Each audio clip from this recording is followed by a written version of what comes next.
The Reform Gamers is brought to you 100% independent and ad-free thanks to our dear patrons over on patreon.com/thereformgamers to get yourself sweet perks such as uncut early access to the episodes, special episodes of the podcast, and more.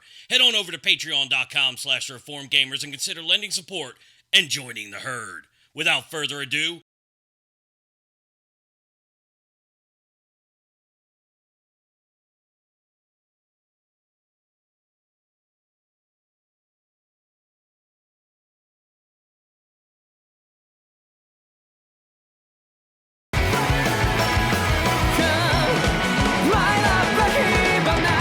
hello and welcome, dear listeners, to episode 209 of the Reform Gamers, the show all about theology, video games, and I can't think of a good segue into the topic of teasing that we're talking about Tales of Arise. So I'm your Iron Mask host, Logan, and joining me is, you may remember him from our Death Stranding episode that we did a little whiles back, Henry from the Discord, man. Say hello again to the dear listeners. Hello, everyone.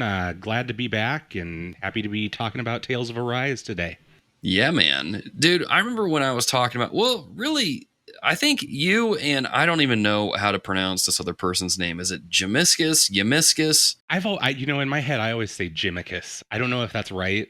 You can correct me in the Discord after this episode airs, but that's always what I say in my head, man. That's what I'm just going to go with that. Then I'm going to take your lead and call him Jimicus. But you two have kind of become the JRPG people in the Discord. And I remember when I was playing through Tales of Arise, me and you had a few like private messages back and forth talking about the game and some of the story elements and things like that. And that's when I was like, dude, we need to just get you back on the show. You already have experience. You did a great job on Death Stranding. Let's just get you back on the show to talk about Tales of Arise. And I meant to do that last year, but that didn't happen. But hey, making up for it in this year. So I'm glad you're able to carve out some time to come on the show and talk about the game.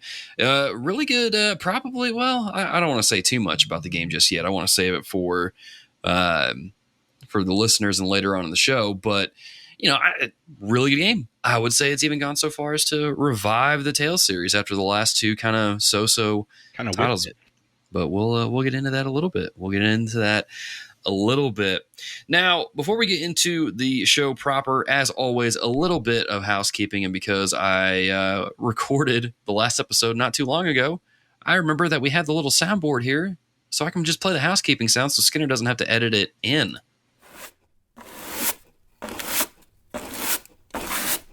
And so a little bit of housekeeping before we get into the show proper. As always, go over to the YouTube channel, youtube.com/thereformgamers, hit the subscribe button, and get yourself a weekly dose of news brought to you by Micah himself, who we're recording this on January 18th. This morning, it was announced that Microsoft is buying Activision, Blizzard, and King, the company that owns Candy Crush, which was a big surprise on multiple levels. Needless to say, Mike is going to be a busy guy this week recording the next episode of the Dear Listeners Newsroom, but would highly encourage all of you listening to go over to the YouTube channel, check that episode out, as well as the previous episodes of the Dear Listeners Newsroom. That is Micah's new news show that he has on the YouTube channel, putting a new episode out each week, rounding up the news. I think he has it set up now to where he will put out 3 episodes every Friday for a month, take a week off, and then come back with more episodes. Got to put them on a rotation because, I mean, you know how it is. If you volunteer at a church and you don't get put on a rotation, you get burnt out serving, donuts for 6 months straight, and no one relieves you. I don't know. I'm just trying to. I couldn't think of a good vacation, right? Do what? You got to be able to take a vacation, right? Exactly. You got to take some rest. You got to. I don't want to burn my volunteers out. That kind of sort of thing. So. But yeah, it's a great show. I'm really proud of the work that he's doing over there. He's having a lot of fun with it. Would highly encourage all of you to go check that out. And as always, new content is going up on the website every now and then, thereformgamers.com. So be sure to check that out. I do also want to make mention that for the rest of this month, you can still get 10% off of your coffee order on McWanoCoffee.com. Links to everything will be in your show notes. And the other thing I want to make mention of is I am no longer on social media. So I don't have a Twitter. I don't have a Facebook. I don't have an Instagram. I still manage the TRG Twitter account. So that's where I'm spamming all my Gundam builds and progress pictures. But if you are listening to the show and you like the show, be sure to either leave a rating and review on your podcast app of choice, whether that's Spotify, iTunes, whatever it may be, but also consider sharing the episodes as well, because that goes a long way in supporting the show and getting us out there on the internet. But without further ado, let's get into the show with a little bit of what have we been playing. Henry, man, let's kick it over to you. What have you been playing recently? Yeah, so obviously right now the big game for me is Halo Infinite. Yes. That came out about a month ago, and it's been, my go-to multiplayer game. Finished the campaign a couple of weeks ago. Really enjoyed that. I thought there were some areas they could improve on. But other than that, I really enjoyed it. So real quick, what are some of the things you think it could have improved on? I think that the big thing is, towards the end of the game, they kind of wall you off and they take you out of the open world. Where up until that point, you'd have open world mission. But then you get to this point where like the last 3 or 4 mission is just like bam, bam, bam. And you never get back to the open world until you're done with the campaign. Yeah. And when I went through that section, I had not completely upgraded my Spartan cores or anything like that. So I felt really underpowered. I bet that final boss fight. Well, no, how'd you do with the boss fight with? Well, is this spoiler territory? It's kind of spoiler territory. Quick spoiler warning for Halo Infinite for those of you that haven't finished the campaign. Just quick spoiler warning. Skinner, throw the spoiler thing in here. I'm going to try and give as much buffer as I possibly can. Evacuate immediately. And I think that's enough going into it. Okay, so here we go. So with the fight with the I forgot even what the name of that alien race is even called, but the Harbinger. What was it? The Harbinger. Is that the like assassin one that you had to fight and he was invisible? Oh no, you're talking about the assassin elite, right? Yeah. How'd you fare against that guy? Not well, because I had a rocket launcher for an enclosed space. Yeah, that wouldn't work in that fight. That would not work in that fight. I only asked because I was like, that was one of the fights where, like, I was able to handle the boss fights pretty well for the most part in that game. But man, once I got to that point, I was like, man, these boss fights are kind of hard now at the end. So that one, and it was a brute chieftain early on called Bassus that really gave me a hard time. Mm-hmm.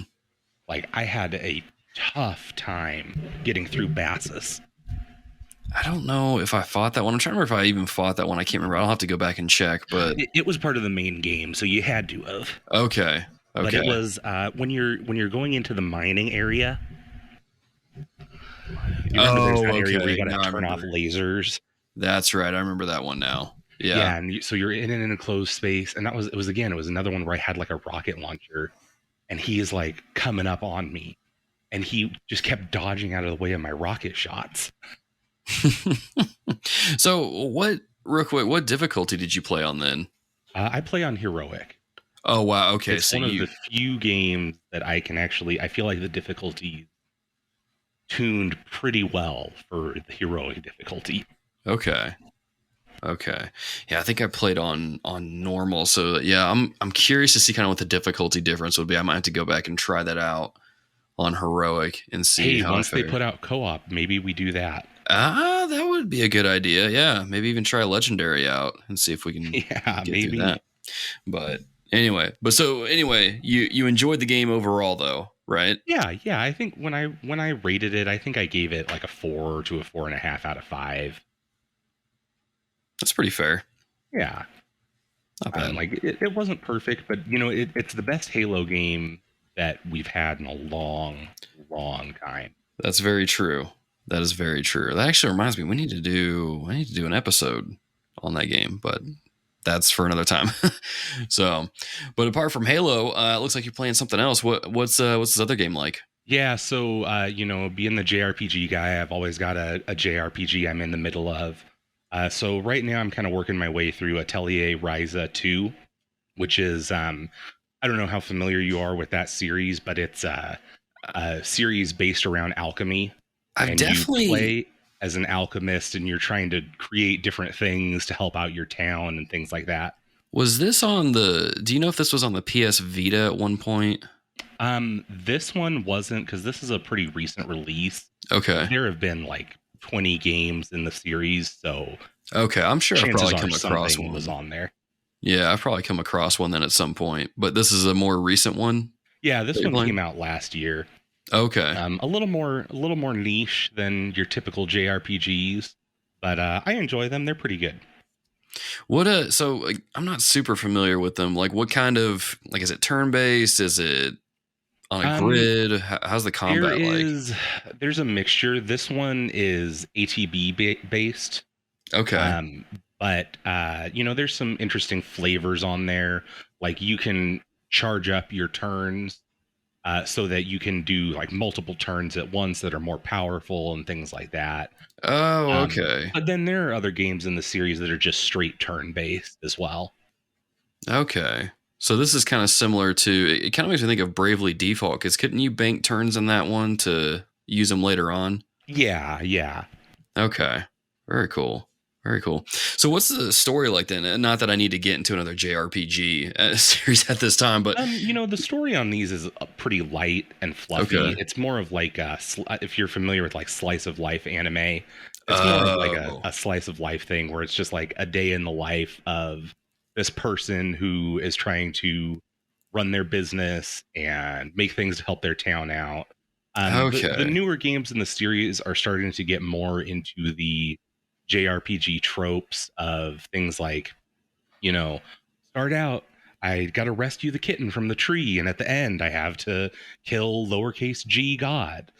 But Okay. a lot of the games are more, slice of lifey, more kind of you're trying to run a business kind of thing.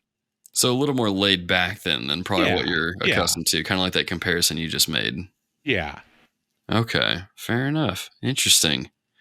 I might look that up again. Not that I need to get into any other JRPGs, which would really go into kind of what I've been playing. Then, if that's, did you have anything else to add before? No, no. before- I was thinking though that does lead in perfectly to your first one you're playing. Yeah. So Henry, help me out here, man. So I decided the whole help me out here thing will make sense here in a second, even though I think you already know where I'm going with it.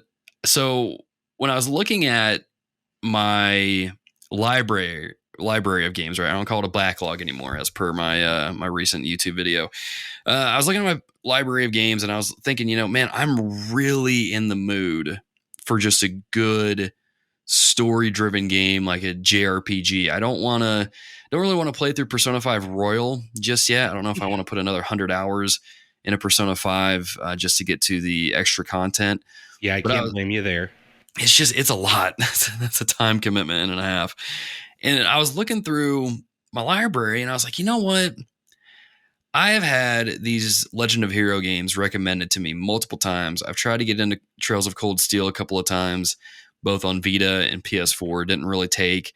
And I had picked up Trails in the Sky 1 and 2 through the different Steam sales over the years, and had meant to play those at some point because I heard that if you're going to get into the series, jump into Trails in the Sky if you can, because that's kind of like really the first, at least here in the States, that's the earliest one you can start with, if I remember correctly. And then you can go from there, play through that trilogy, jump into Trails of Cold Steel, and then it's just like you have an Avengers Endgame moment in one of the games. So I thought, okay, cool, I'll play Trails in the Sky. And I think I talked about this in the last episode. I can't remember if I did or not. I did, because I was about 8 hours in, and now I'm close to 20 hours. So a little bit of update on this. I've reached a point. I started chapter 3, and I think, refresh my memory, is that where you're going to Zeiss?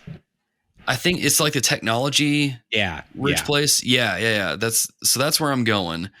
And so let me just start off with this, okay? Because this is going to be different than what I said in the last episode. I'm still digging the combat. I love the grid-based system where it's like a turn order sort of thing.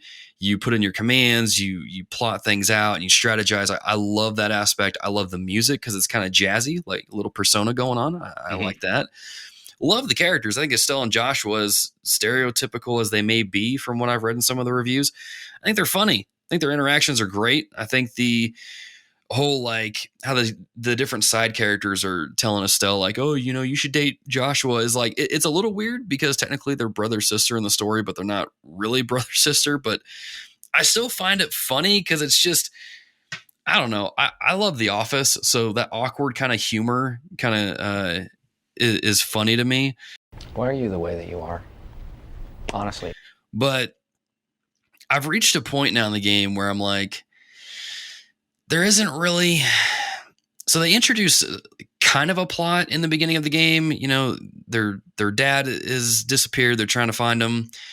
But instead of really focusing on that, they're kind of going to different towns, trying to level up in their Bracers Guild and become senior level Bracers. And there's just not really, like, I'm just kind of left scratching my head at this point. Like, what is the central plot? Like, what is going on? You have little glimpses here and there, but I'm just kind of like, what's going on exactly? Like, yeah. So it's interesting that you say this, because where you're at is right where I kind of also fell off at first. mm-hmm. And then when I came back to it in this kind of central city, this is actually where I don't want to say that the main plot picks up, because it's one of those things. One of the things that the Trails games really struggle with, in my opinion, is you get plot and then you get like 8 hours of side baloney that you don't really care about. Yeah, and then you get more plot. That's exactly what it feels like, because I was sitting there after I had started chapter 3 and kind of took a break because I had played for a decent amount of hours at that point. I was like, man, I feel like I just started like Naruto, and then they just got me hooked a little bit, and now I'm just like going through a filler arc, and I'm like, what the heck? Yeah, it does get a little bit fillery. I will say, to me, chapter 3 is where the game like super picks up. Okay. Because I had debated on quitting this because I had done some research online, and several people, and this is why I'm going to ask you to help me out here, because we're going to see if those people online were right or not. People have said like this is kind of par of the course for games in this series where you they kind of get you hooked, filler arc for a good chunk of the game, and then closer to the end, as it gets closer to the end of the game, it ramps up and gets intense, and it's like, whoa, this is awesome. Is that pretty accurate, or? I want to say yes and no. There are some games like this one where it's real slow and it's more about setting up the world and setting up the key players and things like that. And then there are games like the SC, which is the second chapter in Trails in the Sky, where it's just plot through the entire thing. Okay. All right. I think at the very least, in my opinion, my personal opinion, it's at least worthwhile to play Trails in the Sky first chapter and Trails in the Sky second chapter, just to see what the deal is. Mm-hmm. Because in my opinion, those are probably the best games. Oh, wow. Okay. That was, when I was researching this game, and I'll move on to the next one and then we'll get into the topic. I was researching this, and I actually found out that this game, Trails in the Sky, was originally supposed to be one game, but because of how big it was, they broke it up into 3 different games. And I was like, oh, wow. Yeah, they've done that a lot. That was another thing. Like, there's the sequel series, Trails of Cold Steel. Mm-hmm. That was supposed to be 2 games, and they ended up having to break it up into 4 games. So it's almost like when they I don't know if this is a very good comparison or not, but it makes me think of how they took the Hobbit book and turned it into 3 movies. It's like, wait a minute, you know? Yeah, there's definitely some feeling that you could have cut down on some of the stuff. But I'll say, if you've been doing the side quests, there is big payoff for a lot of those side quests. Really? Yeah, there is not all of them. Some of them uh it's just, here's your money for doing the side quests. But others, it's like, there's big payoff, not just in this game, but in the next game and the game after that kind of thing. So do your save files transfer then? Yeah, so when you start the next game, when you start SC, it's kind of like Mass Effect. Okay. They save your save data. You get some bonuses based on what bracer rank you made it to.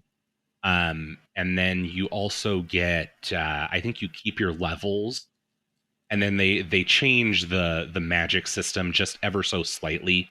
So you start over with the magic system, but a lot of other stuff gets carried over. Okay, I did not know that. Yeah, I was trying to do as many of the side quests as I could, primarily because I needed money to buy new gear and get all that stuff. So I was trying to do as many as I could. So now that I know that, I don't know, man. We'll see. I might get back into it. I know I said something in the Discord. I was like, I think you and what was it, Jimicus? Yeah. Convinced me to not play it ever again. But I don't know, man. I have my flip flops on. I might go back. I think it's worth. At this point, you're like, I don't know. I think you're probably like halfway done, maybe more. I think it's worth at least finishing this one. Okay. Because, for me, the real moment, like when I started this series, and I started it right at the start of COVID. So I had a lot of time to play. It still took me a good 6 months to get through all the games. And that was like playing multiple hours a day because, I wasn't working because of COVID. Right.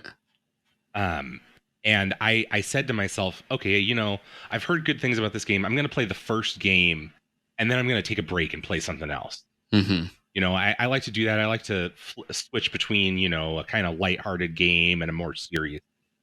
But that did not happen. I got to the end of this game and I was like, I need the next one immediately. Okay. Oh, man. All right. Well, we'll see. I'll hop back in there, see how it goes. That's my main thing with it is I'm like, I've already put almost 20 hours in. It's like, I feel like I'm close to, looking from some of the things I've looked up, I'm close to the end of the game because there's chapter 3 and then there's chapter 4. Yeah. And I'm like, I don't know. I have a really hard time just kind of quitting games, even if I'm not really enjoying them. Cause I'm like, I just want to finish it out, Yeah, I do the same thing.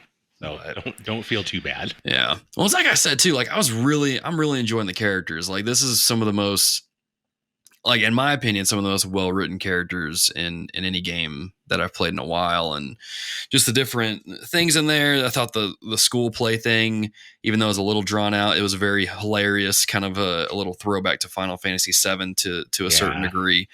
But yeah, so, all right. Well, we'll see. But, maybe I'll give an update. Excuse me. Maybe I'll give an update in the next episode on if I've beaten that or not. But if you're in the Discord, dear listeners, you'll know if I've beaten it. And maybe I've beaten it by the time this episode actually releases to public feeds. But one of the games I've been playing as well is Halo Infinite's multiplayer. That's about all I really feel like playing apart from, a JRPG. It's just a good to hop in, play it for a little bit. Got to check out the store earlier today because they updated it a little bit, kind of reduced some of the pricing. It's still a little too pricey, in my opinion, but I'm curious to know what some of our dear listeners think that play Halo. And, I don't know, Henry, have you gotten to check out the store at all and see how they adjusted the pricing on the different bundles they have? I try and stay away from those stores as much as possible because, I have low inhibitions. I will open my wallet and spill it out for some cool looking in-game armor. Fair enough. I'm the same way. I try to stay out of there too, but I like to browse every now and then. But I will admit, when they had the pizza slice bacon little ornaments you could put on your guns and stuff, I was like, fine, this is hilarious. I probably shouldn't have bought it, but but Yeah, I but they're did. charging like $10 for that. Like, it's insane. Was it? I think I got it for I like. don't think it was that much. I don't know how much that one was, but I I know that want to. there's I was some gonna of say, the yeah, stuff. it's definitely up there. Like they had the Anubis armor set last week, which was $20, and I'm like, no way, I'm not doing that. But a pizza Yeah, I mean, ornament that I can fit to my my pistol for $5, sure, I'll take that. you remember like 15 years ago when everyone was freaking out about horse armor for like $2? Yep. It's too expensive, and now we can't Now get that's what we do. skins in games anymore without paying $20. Yep, that's what we Yep. do. Yep, that's what we do. Long gone. I remember you saying this in the Discord. Long gone are the days, man, where you could just unlock that stuff in the game, and it just, Yeah. man, I miss those days a little bit. But I won't get in on. I won't even get on that rant because I'll sound like a hypocrite. Because like I said, I just bought. Because don't get on the rant because then I'll start going on about my tirades about microtransactions, even though I for sure have spent on microtransactions. Yep. And then this episode it won't be about Tales of Arise. It'll be about microtransactions. Exactly. It'll just be like two old men screaming like back in my day. Dear listeners, let us know what you've been playing. Hit us up on social media. Links to everything will be in your show notes. As always, quick reminder to rate and review the podcast on your app of choice. Again, Spotify, iTunes, whatever it is that you're listening to, YouTube even. Like and comment on the videos.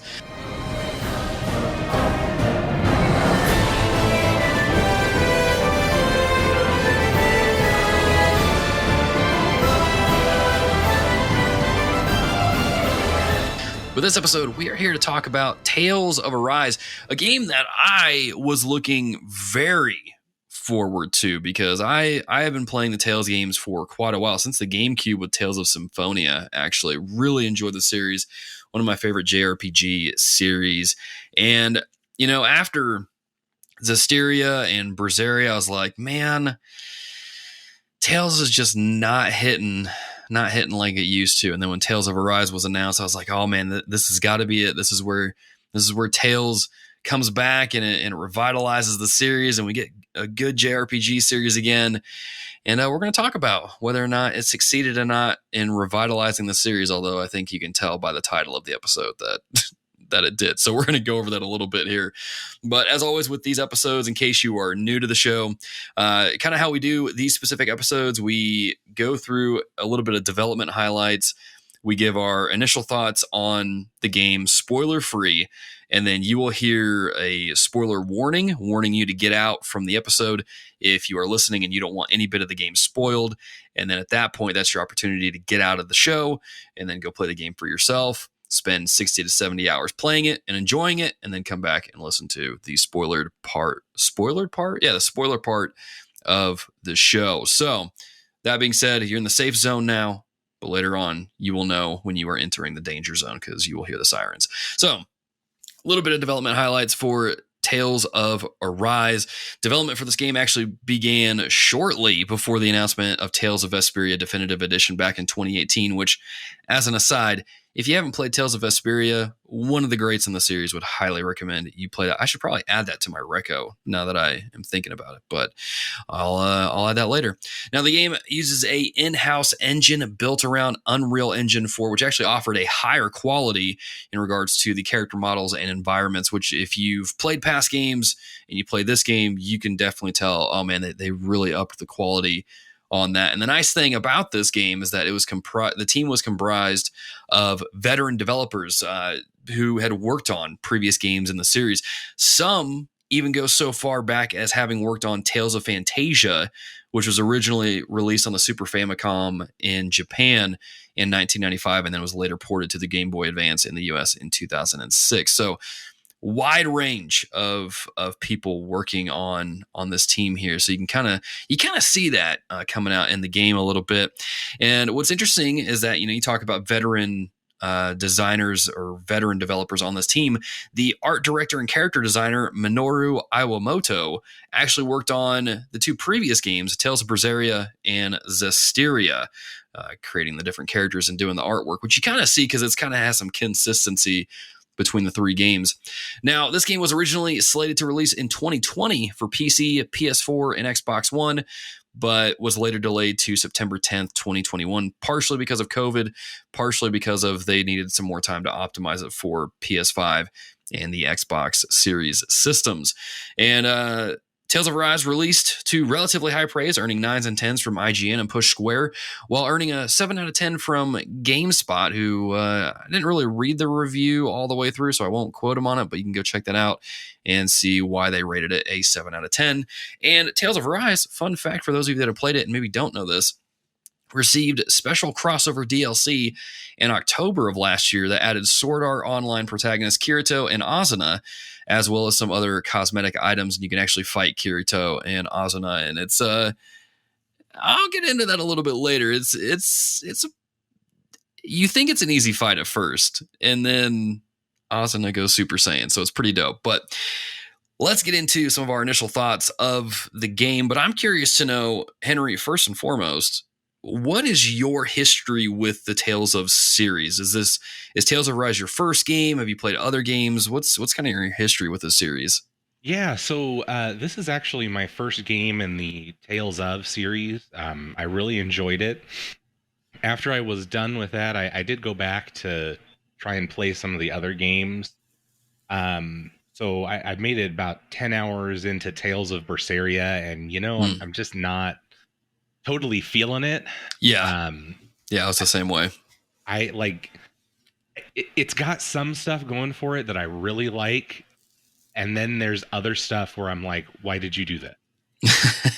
Yeah. And then I have Tales of Symphonia and Tales of Vesperia, but I have not played those ones yet. Okay. Gotcha. Yeah, I would highly recommend it, because Symphonia was the one that got me started back on the GameCube. I was like, dude, this game is, and that was also, I think that came out around the time I was kind of getting into anime. So like Inuyasha and Trigun, Cowboy Bebop. And so I was like kind of hankering for any anime really I could get my hands on. And that really kind of got me hooked on the series. I thought it was a really cool game. Yeah, I already mentioned my history with the series. Been playing the games for a while. I did miss out on the PS3 games, Tales of Exilia 1 and 2, even though I owned them when I had a PS3, but I didn't get into them. I did hear those ones were pretty good, though. I heard that too. I heard those are some among the best, and so I'm kind of upset I didn't get a chance. Well, I shouldn't say I didn't get a chance to play them, because I bought the games when they were on sale during a PlayStation sale, and I had a PS3. I could have played them. I just didn't do it, because I think that was probably around the time I was playing Destiny 1 super hardcore. And so I was like, it is what it is. But I hear that. You know how it goes. We talked about Destiny a little bit earlier. But as far as Tales of Arise goes, so like, let me kind of get some of your thoughts. I mean, we can't really get into spoilers here, but what did you think of the game? What are some specific aspects about this game that you like? Because this was your first game in the series. So, kind of walk me through that. Yeah, so there were some things that I really, really liked about this game, and there were some things that I really, really hated about this. So starting out with the stuff that I liked, I thought all the characters were very well written overall. Yeah. There were a couple of characters that I started out not really, being all that fond of. But as the game went on, everyone got a lot of really great character development. And I thought they were just really well written overall. The gameplay to me was really good. I really like that action-based combat, but there were some things that I found a little annoying with the gameplay. It seemed like when you were playing as Shion or Rinwell, it seems like a lot of times their attacks would miss if you're using their basic attack instead of their skills. And I don't know if that was a problem with my controller or the auto aim in the game or what was going on.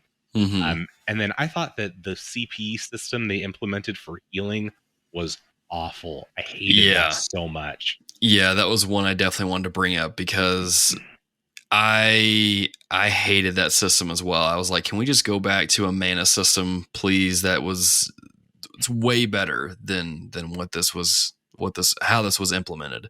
Yeah, I mean, towards the end of the game, it just gets to the point where I just have to keep stocking up on those CP restoring items. Yep. Because that was another thing that kind of frustrated me, is it felt like the dodge was really hard to time.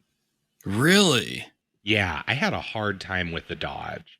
Now, did you spam it at all? Because I kind of got to a point where I just started spamming it during fights. Yeah, I would start spamming it while I waited for my arts to charge up. Okay. That was kind of what I did. But for some reason, it would, I would say it would be about 50-50. It would miss the shot, but it very rarely got that perfect dodge where you got to like attack immediately after. Now that you say that, you know what? Yeah, that's pretty accurate. It was kind of hit or miss when it comes to that. But so, like, was there anything else with the game that, I guess it might get into spoiler territory, but depending on what it is, but just kind of curious. I'll say, overall, the story was really well written. There were some areas, we'll probably get into this when we talk about spoilers. There were some areas where it kind of slowed down a little bit for me, but I thought overall that the story was interesting and compelling. I liked that they were always dropping subtle hints about what was going on with story throughout the entire game that kind of came together towards, I want to say, like the 75%-ish way. I thought that was a really good way to do it. Then there were some things that it was like I would have a question about the way something worked in game, and then like immediately after there would be a skit that explained it. Yeah. The things that come to mind are things like each region kind of has its own biome, and you're thinking to yourself, this isn't the 90s anymore. We know that's not how worlds are developed. But as I'm starting to ask that, then there's a skit that explains, oh, well, magic, right. Basically. Yeah. But I thought that was an interesting, they had good timing with a lot of that stuff of explaining and answering my questions as they came up. Yeah.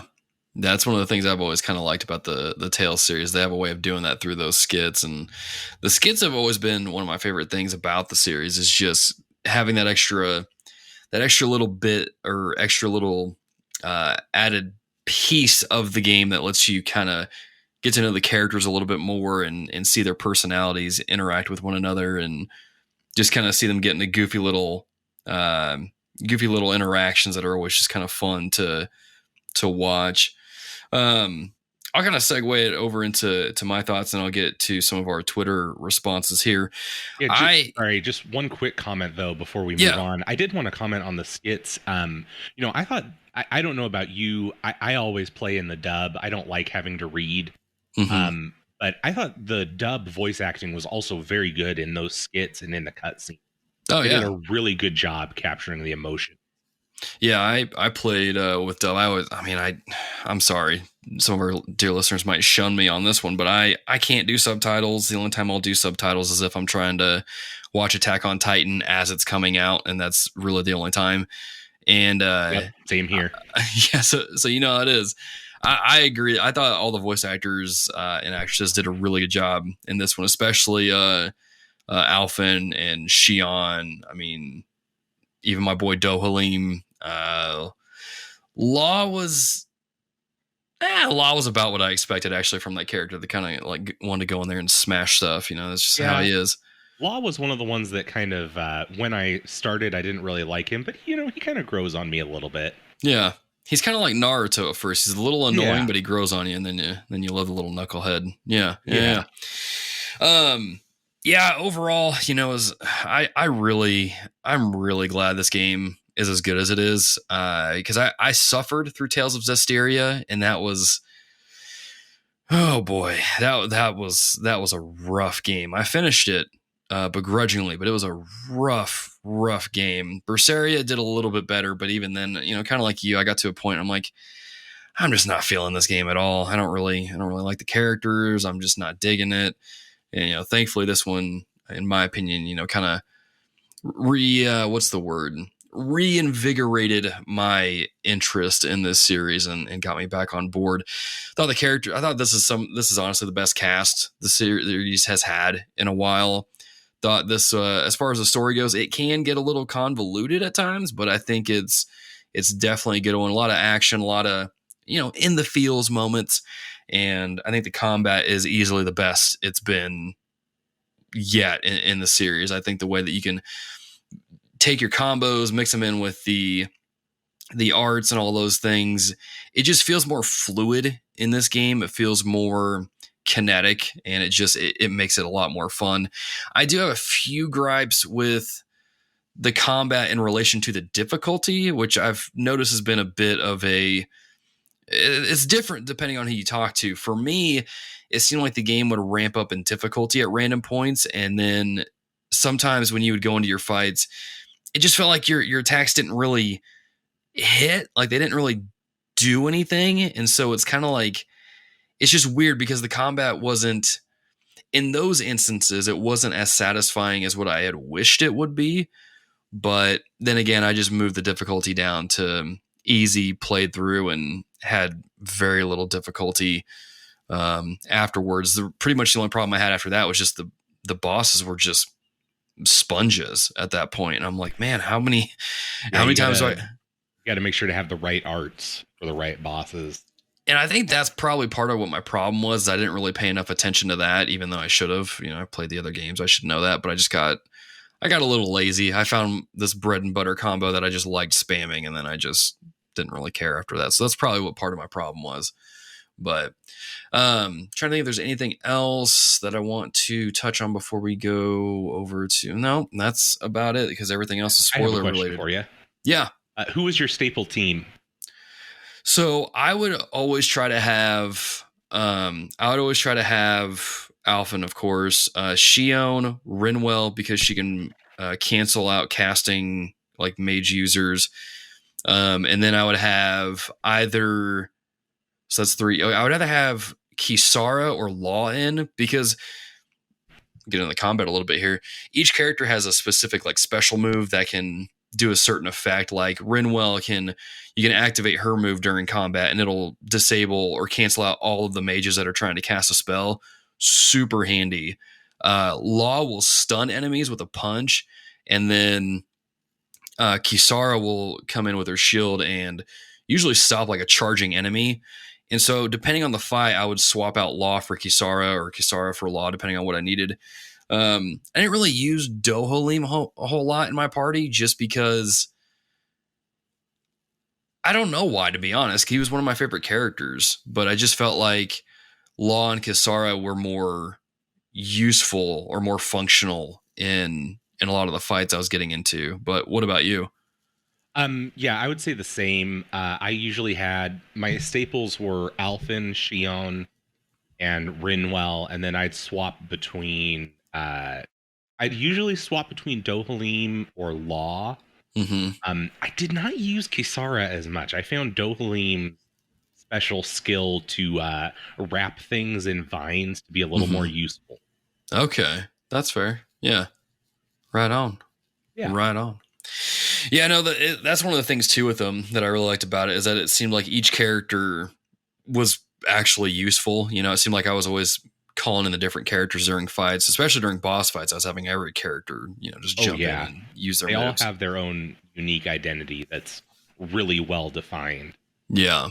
And so that's part of again, that goes to why I think this cast is one of the best in the series. It's definitely up there with Vesperia, Symphonia. Again, haven't played Exilia, so I'm not sure about that.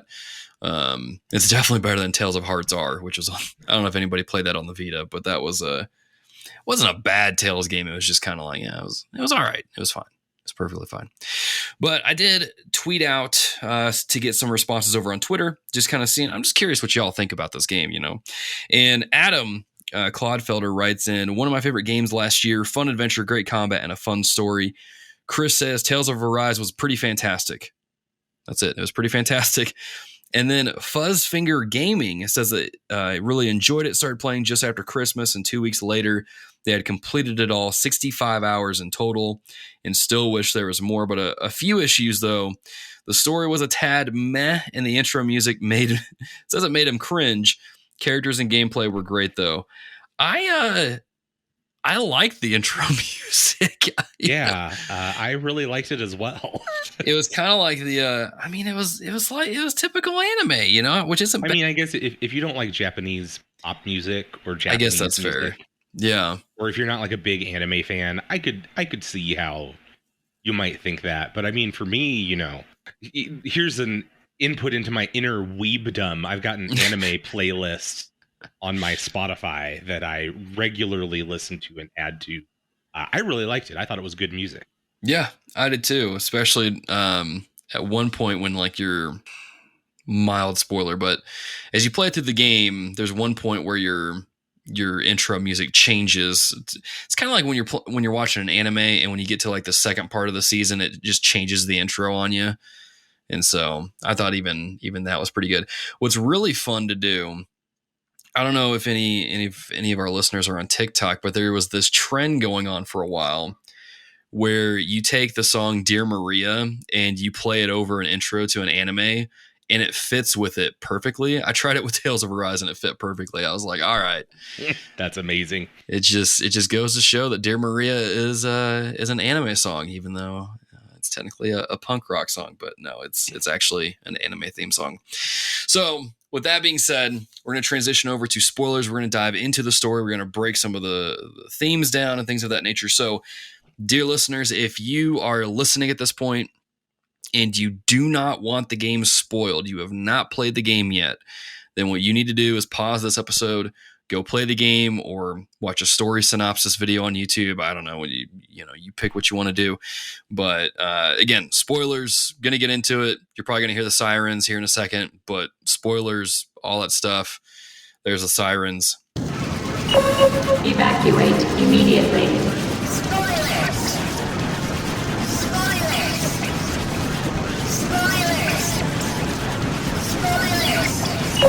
Evacuate immediately. So Tales of Arise. So Henry, okay. Oh man, there's so much there's so much to this game. Okay. So let me break down the story real quick. Kind of how we're introduced to these characters, right? You get introduced to kind of the setting of how there's these two planets. There is, and I had to pull it up on this wiki here because I forgot some of the names, because this is one of the flaws of putting this episode off for as long as I did, because I forget so many of the names. But you have the planet Dana, and then you have Rena, which is the one that is quote unquote in the sky. And what happens at the beginning of the game, the Renans invade Dana, just lay waste to Dana, conquer it, and then set up different kingdoms and enslave the Danan people for basically 300 years. And then 300 years after that is where the game picks up. You start playing as Alphen, who at the time is called Iron Mask, which I love that mask. I really, really do. If I could get like an actual like metal version of that, I would love to have that. But Get it 3D printed, man.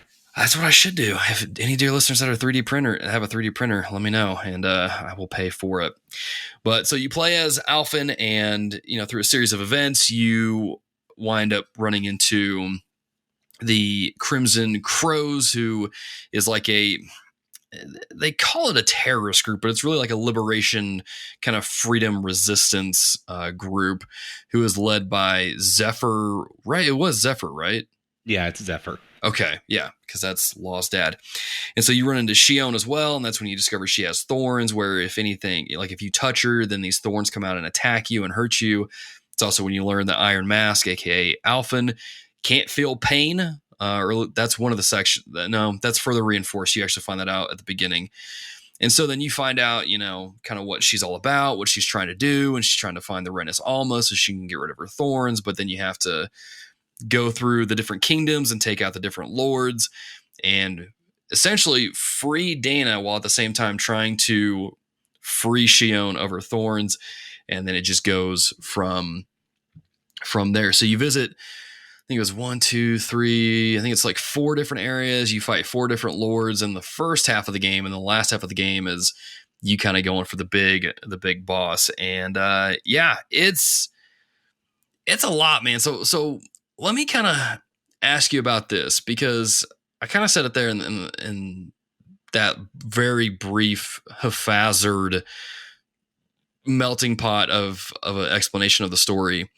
But the first half of the game, you play through it, you're going through the different areas, you're taking down the 4 lords and liberating Dana from these evil rulers. Kind of, I know this is not what they meant when they made this story, but it kind of gave me a Book of Judges vibe. Like you have these people who are enslaved under corrupt rulers, and you're going through and you're taking them down, right? And I'm like, this is like if the Book of Judges was a game, this would kind of be like it, and I'm kind of digging it.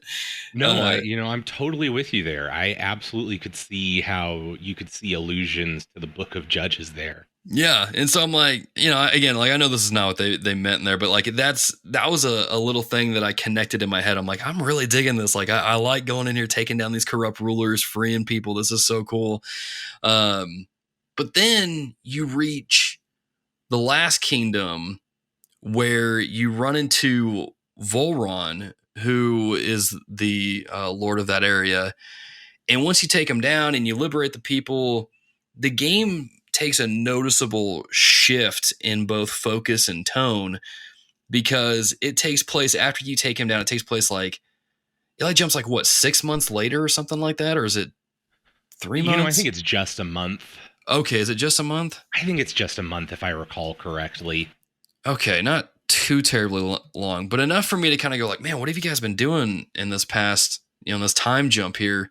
And they've been trying to rehabilitate the people in that kingdom because they were just so really messed up from Volron's rule. That was the thing, is you find out later on that Volron was using those masks that they show you to brainwash those people. And it wasn't just that they were enslaved.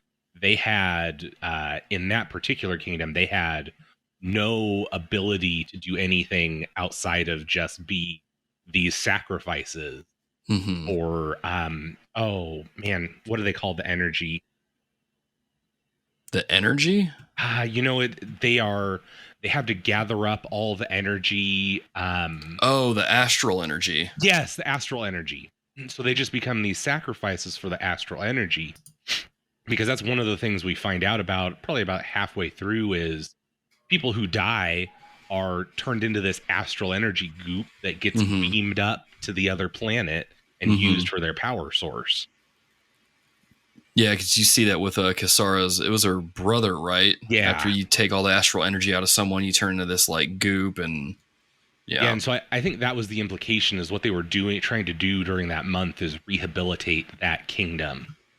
So let's kind of focus in on that specific point there, because this is where I kind of was a little confused by the story. Maybe confused wasn't the right word, but, and maybe this is a little callous of me, but I was sitting there wondering, I'm like, why is it their responsibility to do that when, Doalim could have some people come in from his kingdom to kind of help out there? Did that section where it shifted like that feel weird to you, or did you kind of were you able to kind of wrap your head around it, or what did you think? So, I think that the tonal shift at that point is a little weird. I understand why, though, because at that point of the game, so to give everyone just a little bit of background of what happens after you defeat Volron, if you're not familiar or you're not planning to play the game, is you find out that these red women who have appeared in the background of every other Lord fight before this, but no one had come in, and they take all the astral energy and they take the Renis Alma back to Rena, and you find out, that the Renans can't see these people for whatever reason that you haven't discovered yet at this point. So I think what's really going on there is, it is weird, but I think it works because they don't have a way to get to the other planet yet. So they're just like, well, we better deal with things here until something happens up there, kind of thing. Mm-hmm. Yeah, because that's essentially what they do until I forget what even that mechanism is called, but it shoots the light down and then it forms the astral wedge. I want to say. Is that what it was? It's something like that. There's a lot of terminology to remember with this game. That's where it kind of lost me in the second half, because I'm like, dude, this is getting very, very just convoluted, I think would be a good word in terms of what it tries to have you remember. But that's when yeah, so after you have that, then you go on this journey. You go to this tower that's coming out of the ground, which I guess, or has come out of the earth, which I guess would be called the wedge. And that's when you start learning there's a lot more going on to kind of everything in this world than just what appears before your eyes. You know, kind of like Transformers, there's more than meets the eye. Yeah. And throughout the game, you kind of have, you know, Alphen has had this mask on, but each time it cracks or something, you kind of get more of his memories coming back. And you eventually find out that he was this original sovereign, or he was actually kidnapped and engineered to be the sovereign in this spirit summoning ceremony alongside Naori, who looks a lot like Shion, but they call her the Maiden. And the ceremony went wrong, destroyed a lot of Lenegis, which is like one of the cities or kingdoms.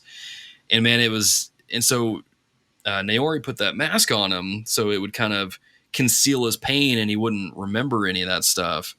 But then, you know, that breaks out, you know, or not breaks out, but, you know, as he goes through the game, that mask gets broken, he remembers and all that stuff. But then you come to find out, you know, there's a little bit of alien stuff going on in the game. Yeah, who could have seen that one coming? Oh man. So I've heard of certain anime where, and I'm trying to remember what anime it is specifically. I'll have to look it up, but there's some animes where it's like, man, this is really cool. It's really trippy. Oh, it's aliens. And I felt like that this game kind of had that moment. So for those, man, I don't even know if I really understood. This is right here is where the story really lost me, because this is where they gave you a ton of exposition in roughly the third act of the game. And not only did they give you a ton of exposition, but then they would have like the characters reacting to it afterwards.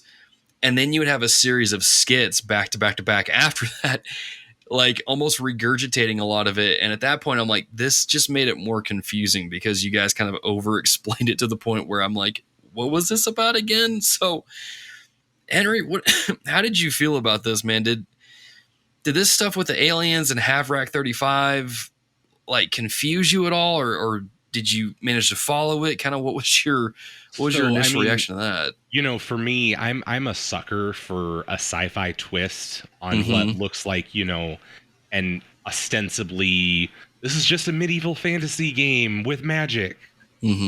So I'm always a sucker for that kind of thing. So I kind of saw some of it coming. I wouldn't say from a mile away, but there were some things that I was not surprised by. Yeah.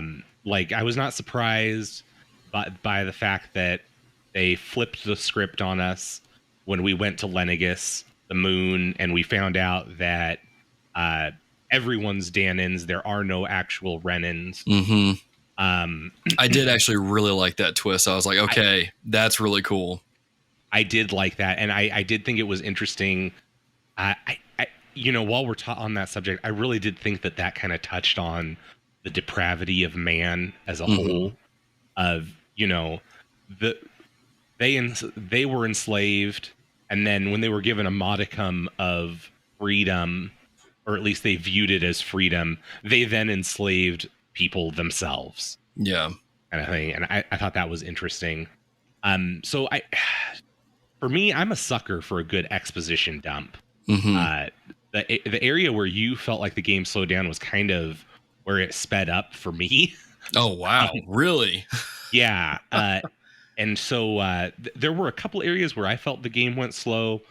For instance, I was not a big fan of the Wind Kingdom, Niaz.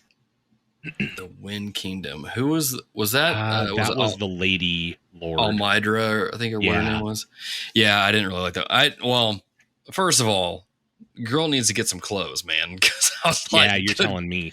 You know, I will say they had done so good up until that point with the lady outfits in this game. Do you think they did that on purpose to kind of show the contrast between like, hey, the good female characters have like really cool looking armor, they're dressed real nice, and then the evil female character villain is like dressed kind of a little more licentious and wicked, or do you think they're trying to make a I point think there? it's possible, but I'm not really, confident enough to say that with any kind of certainty. Right.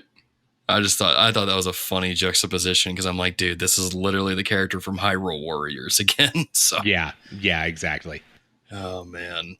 So that part of the story was where it kind of picked up for you versus it slowed down for me. Man, that's wild. I'm not saying that the reveals and stuff weren't cool. It's just, man, it was heavy for me. I'm curious to know if the folks who wrote in, if they mentioned the story being a little meh, or if people are listening found the story in parts a little slow, if this is where they kind of were like, oh my gosh, this is a lot, or not, or if this got them even more excited to play more. I don't know. I'm always curious. I mean, probably not everyone's quite like me and just enjoys a good exposition dump.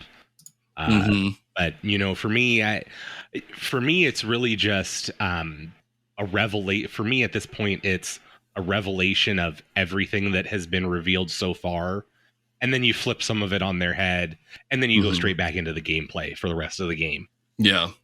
Okay. Well, fair enough. So something I do want to touch on, since we brought it up, is the whole idea of this alien race whose name I forgot, but I remember Havrak 35. I remember that guy. The Helganquil. Helganquil, thank you. They created the Danans, or was it the Renans? Danans? I don't think they created any of them. Oh, I didn't really? think. I thought they did. I thought that was one of the things, because they created. I'd have to go back and look. I'm sure one of our listeners who are listening and can hop in and let us know. But regardless, that section where you learn that they're all the same people, right? They're not one isn't better than the other. They're the same, race of humans essentially. Which I had kind of wondered that, because I was like what makes these people different? Like, one can use magic, the other one can't. Like, it's literally no different than me being able to eat a whole large pizza by myself and someone not being able to do it. It's right. Like, cool. So I actually remember this plot point now that you've said that. That triggered my memory. So I think that what it was that the Helganquil were the original Renans, and then you had the Danans, which were all the humans. What happened was that's what it was. Yeah, took all the Danans who could use magic, and they called them Renans. That's right. Okay.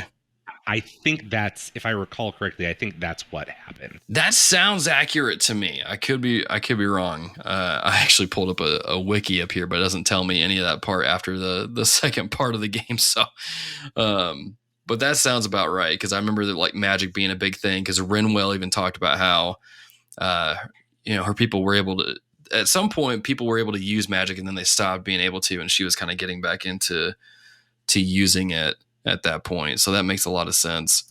But one of the things I wanted to point out, because I remember when this game first came out, and I can already hear the emails now. I'm not trying to, be woke or anything like that and bringing this up, but I remember when the game came out, there's a lot of people like, oh my gosh, this game opens up and there's slavery. And I'm like, okay, so clearly this is a darker Tales game than what we're used to. So let's kind of pump the brakes and see what it is. And I mean, yeah, they make no bones about it. You see the Renans enslaving the Danans at the beginning of the game, and it jumps 300 years later, and you're playing as Iron Mask, and you're going through one of the work camps. These lords are ruling over the Danans and trying to suck their astral energy out by cheap labor, and sometimes not even paid labor. And it was just really just draining the life force out of people. And I'm like, man, this is definitely darker than previous Tales games for sure. But then you get to the end and you realize, and this was kind of a cool thing, because you see this throughout the game. People in your party are button heads, right? Like Renwell's mad at Shion because of the whole Danon and Renan thing. And then you have characters reacting to Shion being a Renan with reservation, and Shion kind of just being like, why would I be around you dirty Danons or anything like that? I can see how this would be upsetting for some people, because it is, again, it's a darker subject matter. It's heavier in tone, But I think where the story goes with it is I think they handle it well enough to the point where at the end of the game, you realize that there's no difference between them.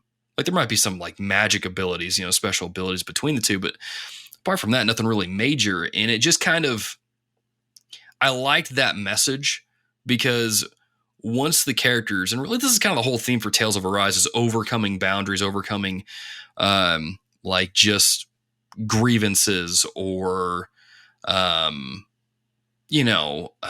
what's the word, burdens and things like that. Because once the characters kind of got over that and they were able to arise above it or overcome it here, the party got stronger. The characters started gelling well, a lot better together. Dohalim and Kisara kind of got the little romance going on. It's like, yeah, okay. Yeah, I was kind of hoping you two would get together, and now you guys can. I ship it. It. Yeah, I like that. I don't normally get into ships, but I ship that. Which was kind of interesting because Rinwell, it seemed like all the characters were kind of like flirting a little bit after that revelation. Like, oh, we're actually all one human race. We can kind of like lower our guard a little bit. So I was actually, one of the things I was very pleasantly surprised by at the very, very end of the game is that they had a marriage scene for Alpha and Shion. I was very pleasantly surprised because normally it's like they just kind of dance around it. Mm-hmm. They never actually do anything with it. But in this game, they actually like explicitly did something with it. And I really liked that. Yeah. And what's kind of cool is, and I didn't really notice this until I was reading up for this episode, the first moment, like the first thing that Alphen and Shion do after she gets her thorns removed is they finally share a kiss. And I'm like, oh, yeah, they did do that. That kind of like, it was just super sweet, Symbolism. You got to love it. It's like makes me think of that David Crowder song where like heaven meets earth with like a sloppy wet kiss, I guess. I don't know. Oh, yeah. Maybe it's unforeseen kiss. I don't know. Y'all let us know which lyric you prefer. Either way, it's awkward either way. But I just thought because again, when you handle dark subject matter like this or heavy themes like this, you could easily screw this up and not do it right. But I thought they handled it really well. And I'm kind of glad they took their time with this story because, again, it goes to really part of what the whole game is about is overcoming, corrupt leaders. It's overcoming not boundaries in a like necessary boundaries, but like overcoming those walls that we put up, overcoming just so many different things. And that's why I think Tales of Arise is a perfect title for this game because that's so integral to what the characters are doing in so many of their situations. And so, man, I'm curious to know what you thought of that particular theme in and of itself in Tales of Arise. So I thought they, like you, I agree. I thought they handled it really, really well. You kind of have already said a lot of what I've thought on the subject, but one thing I did want to touch on is I thought they did really well with the NPCs in the game regarding this subject as well, especially when you go to places like Elda Menancia, Dohalim City, where, that's one of the places we find out early on that although they're still slaves, the Danins and the Renins are coexisting. Yeah. And so I thought they handled it really well, especially in that city, because, for instance, one of the things you have happen in that city is there's a rebellion of Renins who think that the Danins are worse than them and they should be slaves. But not all the Renins think that. Mm-hmm. You have Renins that come to your aid and fight by your side. You also have stories like, I don't know about you, but I always try to talk to all the NPCs at once. Mm-hmm. And there was one Renin guard who there was just a really sweet love story of him falling in love with a Danin in that city, and realizing that they aren't different at all. That you kind of periodically built throughout the game. If you went back to Elda Menancia and kept talking to these NPCs, they'd have new dialogue and things like that about what was going on and how their relationship was progressing. And I thought that was a really nice touch, kind of the cherry on top of the main story and how they handled all of that. Yeah, that's interesting. I actually hadn't I didn't take time to go around and talk to different NPCs in this game. I've done that in like other JRPGs. I don't know what it was about this one that I didn't really take the time to do that. But that particular area, when you get to Dolim's area, that was such a cool like shift. You know, I think you go through like two kingdoms at that point, or maybe it's just the one. No, it's No, two. it's two. And then you get there and you're like, wait, hold up one second. Like, this is so different than the last two kingdoms I went through. The people here seem happy. Dolim actually seems like a decent guy. Shit, do I still got to take him down? Like, what do I do? Yeah, right. Well, and that's the first thing you think when you get there is like, shoot, this guy's pretty cool. Do I need to fight him? Yeah. And it just, oh man, it really, And of course, they find a way to make you fight him anyway. But sure, yeah. I will say that was probably the hardest boss fight for me, I think. Yeah, because I was not expecting him to kind of go really hard. He does hit really hard, and he kind of he goes Super Saiyan because he awakens his like Renin powers essentially that he's been trying to hide. Because what was it? Who was it? Because the last time he used it, he killed. Was it? It was just a classmate, wasn't it? Or yeah, it was. Yeah, it was a classmate. And so he had, Dolim's kind of, this is one of the reasons why Dolim's one of my favorite characters, because he's kind of like that tortured soul, he's like, he wants to do right, but he's afraid to use his power because he just, he's got stuff in his past, like just a relatable character. He's super cool and super stylish too. If you get the school outfit where he wears like the purple suit and stuff, oh, super stylish, looks super cool. When I did my pre-order, I got one that I really liked. It was a variation on his default outfit, but it almost made him look like an archaeologist almost, and I really dug that one. Oh, nice. I'll have to look that one up. I don't think I saw that one because I got the game like way later when it went on sale. But yeah, that particular area was such like that's one of the things that kind of makes this game, like it elevates this game so much, is because you're going on this track. You're like, yeah, I'm going in, I'm going to take it down these lords. And you get there and you're like, maybe I'm not going to. Like, I love how they just subverted the expectations like that in such a cool way, man. Yeah. And, that's really where you start kind of seeing, it's like I said earlier, I think, maybe I didn't say it, I don't recall. They drop hints of where the game's going throughout the game. And Elden Menancia is really kind of your first hint that, well, maybe the Danans and the Renans aren't really all that different after all. Yeah. Because that's kind of that first place there kind of got me to look at the people there. I'm like, what really, and ask like, really, what is the difference between Renans and Danans at that point? Because it really just doesn't seem like there's any difference at all. And so, right, exactly. I'd really like that. And so that's good that you pointed that out, because I didn't really kind of catch that. But now that as I'm thinking through the different parts of the game that really do kind of hint at it, and then they reveal it. But yeah, it's really cool. So kind of a few other things that we can talk about real quick. I'm trying to think like where our time is at. Yeah, we're kind of running low on time. So you put this one in the docket here about Alphen being a Christ-like figure, man. Can you kind of elaborate on that a little bit? Yeah, so this is something that I was kind of thinking about last night. It was keeping me up at night as I was thinking about the game. So I really do think you can see some echoes of a Christ-like figure when you look at the relationship between Alphen and Shion. Initially, he's unable to feel pain, which means he doesn't have to deal with Shion's thorns. But later in the game, he does develop that ability to feel pain again.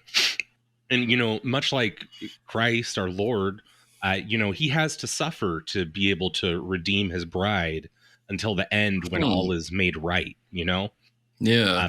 So you look at it and it's like, and he does that though, he's willing to do that, to make that sacrifice and deal with that pain and suffering to get to ultimately his bride. And that really, to me, it really it made me think of Alphen as a Christ-like figure in the game. I hadn't really thought about that, but now that I'm thinking about it, that kind of makes a little bit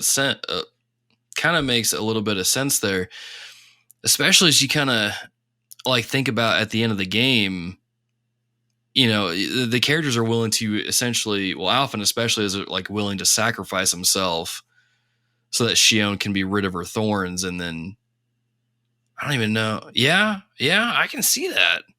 Yeah, and then again, also at the very end of the game, you see that the two worlds have reformed into one new perfect world. So there were some interesting allusions. I don't know if they were necessarily going for that, but Yeah. that was something that I personally saw in the game.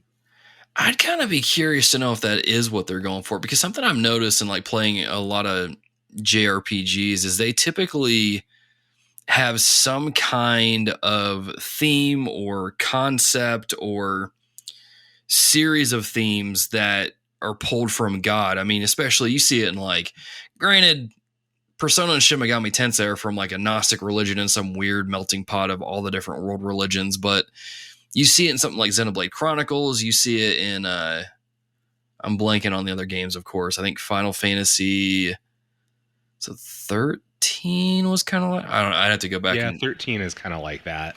So I'm curious to know, because it seems like a lot of JRPGs have some kind of thematic element that involves God to a degree. And so I'm wondering if maybe that's what they did with Alphen a little bit, but I don't know. It certainly could be. To me, it really points to our need for missionaries to go and serve in Japan. I don't. For me, Japan is something that's always kind of been on my heart.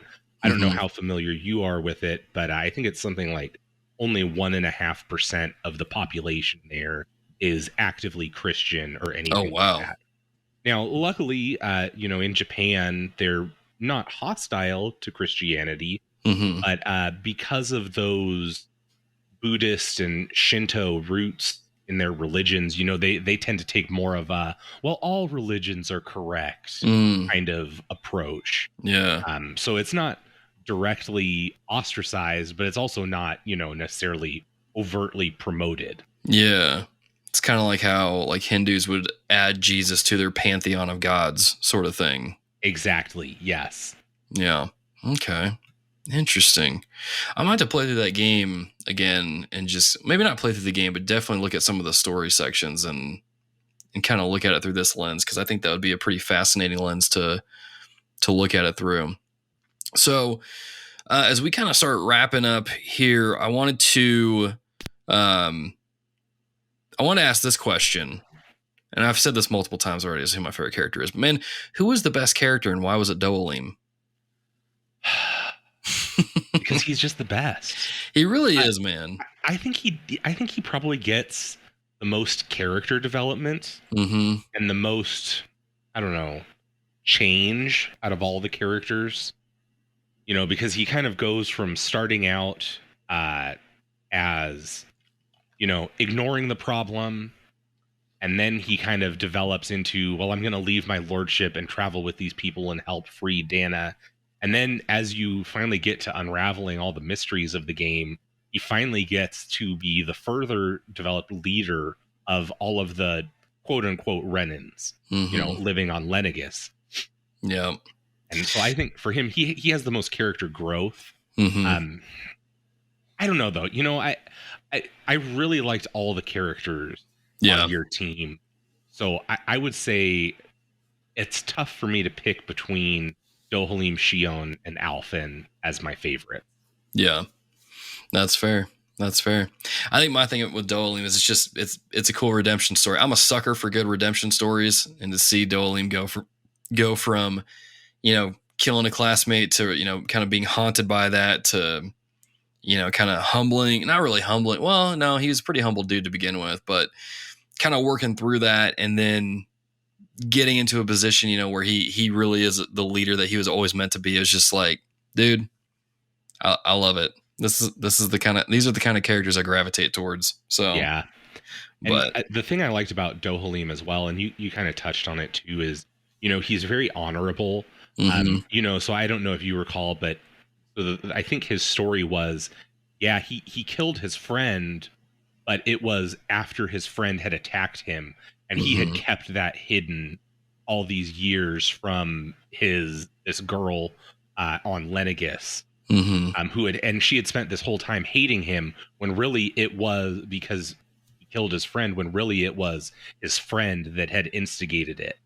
And so rather than have him this girl think bad about his now dead friend, he would rather take the blame than lay it on his friend. Yep. Man. Overall, just such a good character. He really is, man. But I would agree with you, man. All the characters are really good. I loved watching Renwell and Law go back and forth and like just go back and forth and argue a little bit, and Renwell would mess with Law, but just even seeing Shion and Alphen kind of go back and forth. Kisara kind of being the mother of the group, making sure everybody's well fed and taking care of them, dude. It's again, this is one of my favorite casts in the whole series, man. I put Tales of Vesperia up there as number one. Tales of Symphonia right underneath that, and probably Tales of Vesperia right underneath that. But man, it's good stuff.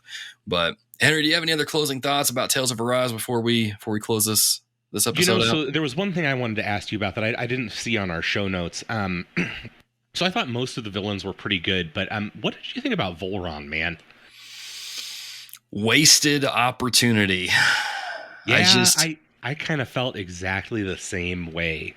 He never, like when he first shows up, I'm like, oh, this is the big bad right here. But then they don't really do anything with him throughout the rest of the game. And it's just like, okay. It just felt like he was evil just for the sake of being evil. Yeah. And so it was really disappointing. Because I thought he could have been a really good villain, especially just kind of having that relationship or that connection that he has with Alphen, being that kind of other sovereign, I think if they would have maybe toned down the alien side of the story and focused more on building Volron up as the main bad guy, he would have been better. But yeah, I thought he was severely underutilized. Yeah, he kind of just fell flat for me too. Yeah. I was really frustrated that he was the ultimate final boss, but there wasn't really any exposition or explanation of his motives besides I'm going to be evil just to be evil and destroy these planets just because I can. Yeah. It's kind of a if I can't rule it, nobody can kind of thing. Mm-hmm. Which I don't know. To me, that just feels like lazy writing, but that's just me. Yeah, and I agree with that. I mean, especially when you look at characters who are evil for evil's sake, like, again, going to go back to one of my favorite JRPGs of all time, Final Fantasy VI. Kefka is evil for evil's sake, and he is so well utilized, but I think that's because they focus on him as the sole bad guy. And so... Well, I think, to me, even all the other lords have better motivations than Volron does. That's true. Yeah. To me. Yeah, that's true.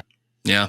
So, yeah, I thought he was really underutilized. I wish they would have built him up better because I think he could have been a really cool villain. But at least the cutscenes where he shows up and he fights are super cool looking. That's true. They are amazing looking.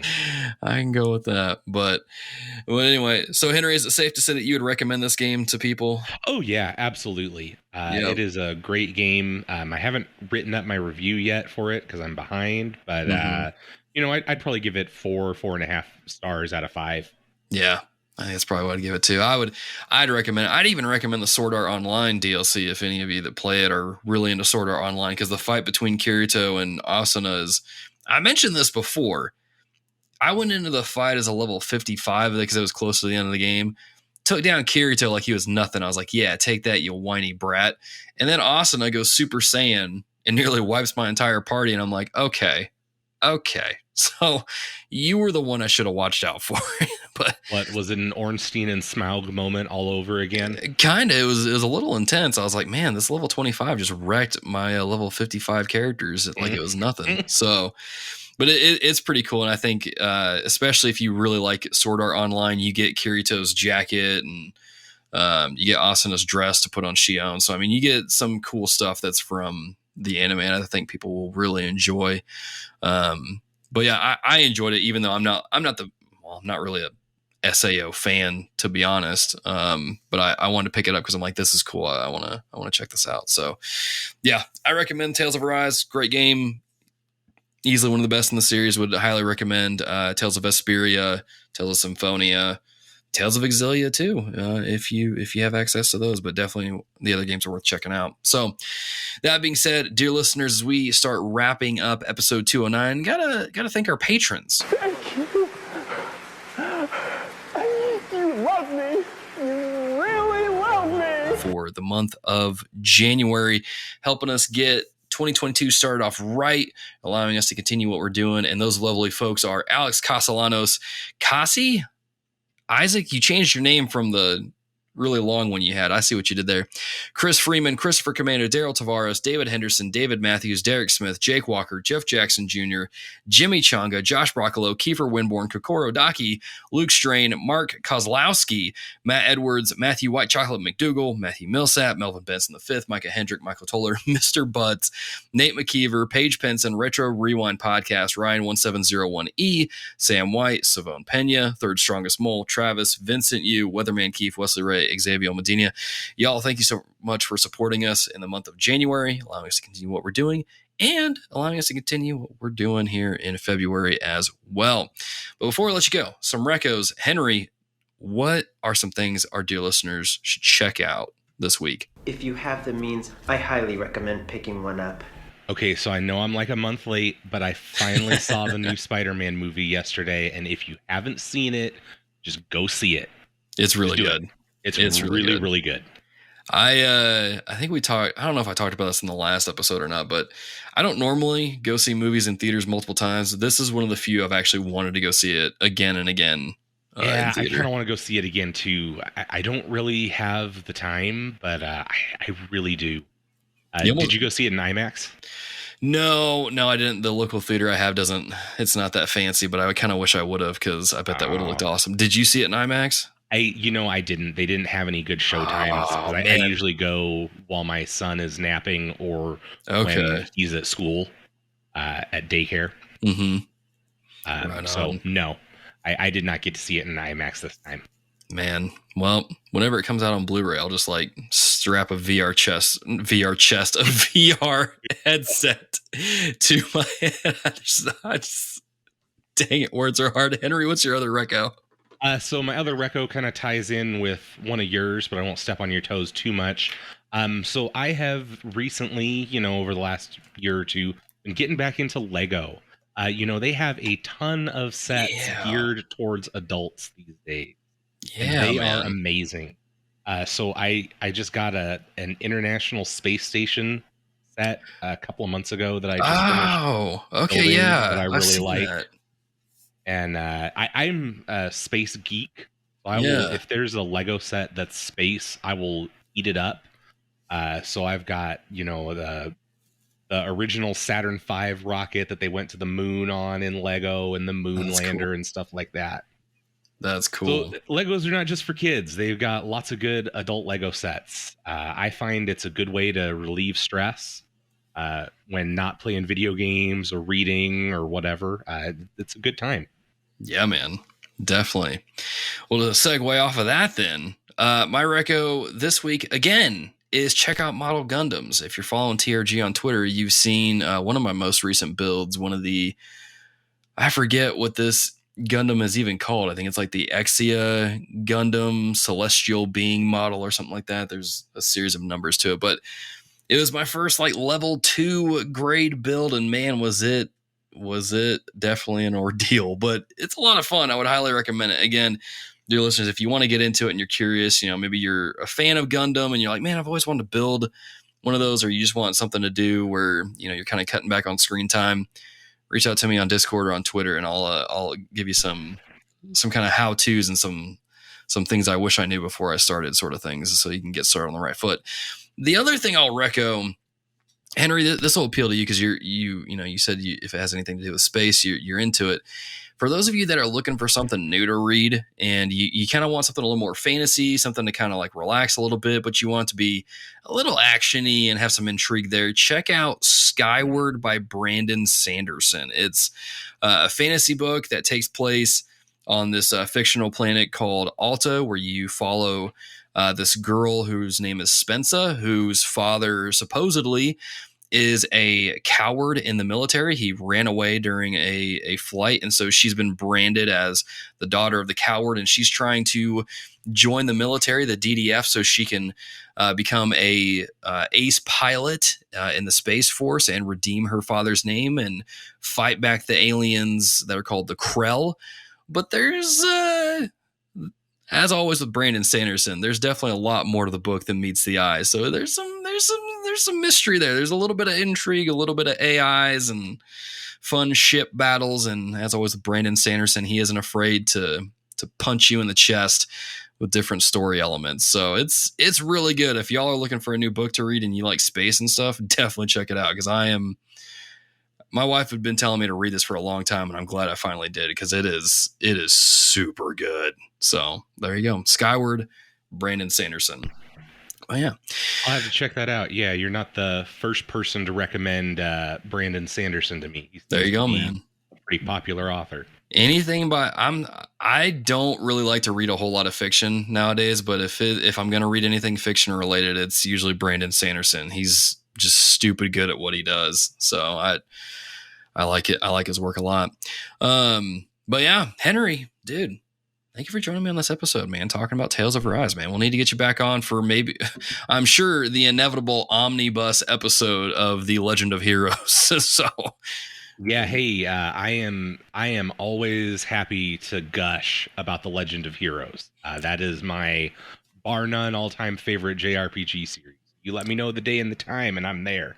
I honestly might just play through the series of games just so I can do a couple episodes on it, to be honest, and then I'll let Skinner and Derek and them handle Kingdom Hearts, because I won't play through those. You know, I just can't do it. I can't do the Kingdom Hearts. I'm sorry, Kingdom Hearts fans, but they just aren't for me. Can't say we haven't tried, but Legend of Heroes fans, we might. Anyway, dear listeners, as always, if you like what we do here at the show, you can support us over on Patreon. You can support us through our merch shop. Links to everything will be in your show notes.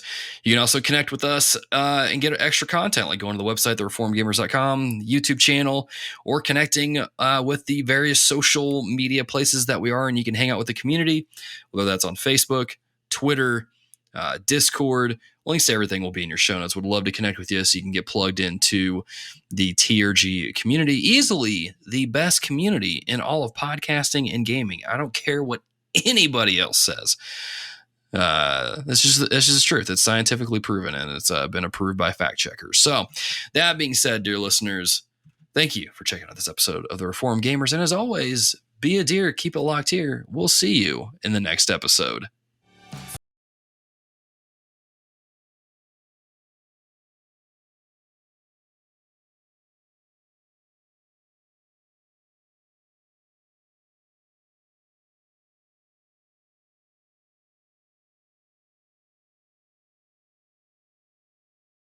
Thanks for tuning in to this episode of The Reformed Gamers, the podcast all about theology and gaming. TRG is edited by Dear Ear Productions, so thank them for the buttery smooth tones in your ear. If you're looking for extra content, head on over to youtube.com/thereformedgamers. The Reformed Gamers is entirely fan-supported over on patreon.com/thereformedgamers by our dear patrons. The following dear are at the producer level or higher and will forever be thanked at the end of each show, as long as their pledge comes through, or we forget to update the audio.